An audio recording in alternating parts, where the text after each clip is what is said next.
ইসলামপুর আদালত থেকে রায়গঞ্জে ফিরিয়ে নিয়ে যাওয়া হচ্ছিল দুই আসামিকে।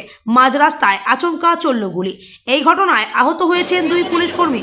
উত্তর দিনাজপুর জেলার গোয়ালপুকুর ব্লকের পাঞ্জিপাড়া এলাকায় এই গুলি চালানোর ঘটনা ঘটেছে। কে বা কারা গুলি চালিয়েছে তা এখনও স্পষ্ট নয়। স্থানীয় সূত্রে জানা গেছে, রায়গঞ্জ ফেরার সময়ে মাঝ রাস্তায় আসামি বাথরুমে যেতে চেয়েছিল, তাই পুলিশের গাড়ি দাঁড়িয়েছিল। গাড়ি থেকে পুলিশ নামতেই তাদের ওপর হামলা হয়। দুই পুলিশকর্মীর মধ্যে একজনের দুটি গুলি লেগেছে, অন্যজনের একটি। আর এই ঘটনায় সাজ্জাদ আলম বলে এক আসামি পালিয়ে গেছে বলে জানা গেছে, যদিও পুলিশ এ ব্যাপারে কোনো প্রতিক্রিয়া দেয়নি। গুলিবিদ্ধ দুই পুলিশকর্মীর নাম নীলকান্ত সরকার ও দেবেন বৈশ্য বলে খবর।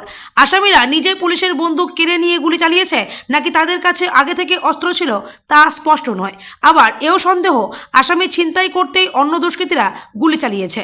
ইতিমধ্যে গুলিবিদ্ধ পুলিশকর্মীদের ইসলামপুর মহকুমা হাসপাতালে ভর্তি করা হয়েছে।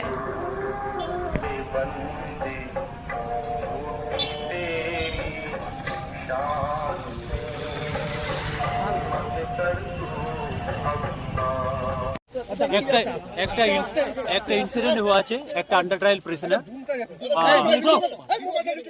আমরা বাকি তদন্ত করে দেখছি। স্যার ফায়ারিংটা কার পিস্তল দিয়ে হয়েছে স্যার? যেটা শুনলাম যে কোনো আন্ডার ট্রায়াল প্রিজনার ওই যাচ্ছিল, ওকে আজকে কাস্টাডি ট্রায়ালে এখানে ছিল, ইসলামপুরে আনা হয়েছিল। এখান থেকে যখন ওকে নিয়ে যাচ্ছে তখন ওই মাঝ রাস্তায় ও পুলিশকে ফায়ারিং করে পালিয়ে গেছে।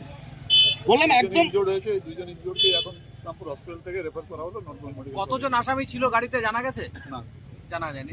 এবার রিভলভারটা কোথা থেকে পেলো সেটা জানা গেছে? সেটাও জানা যায়। কে গুলিটা কে চালালো তাহলে? তো যে পালাইছে সেই চালাবে। আসামি চালিয়েছে। ওর কাছে রিভলভারটা কোথা থেকে আসলো?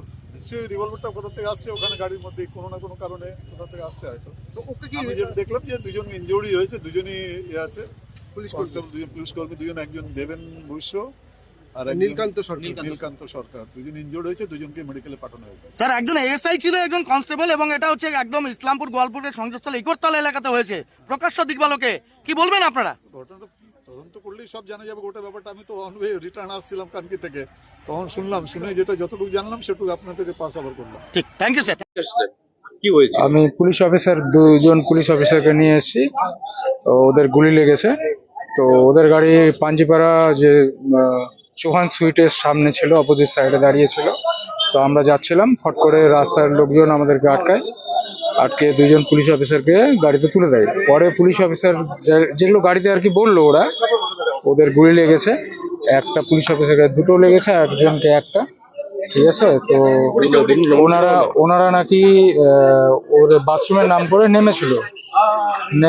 নামতে গিয়ে ওদের কাছে পিস্তল ছিল না ছিনিয়ে নিয়ে সেটা বলতে পারবো না আমি।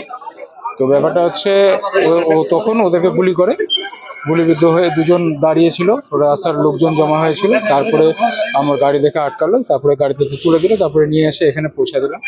আসামিটা গুলি করেছে নাকি? হ্যাঁ, আসামিকে করেছে। আপনার নাম? রাহুল দেবদাস। আপনি কি করেন? আমি হচ্ছে 102 পাইলট।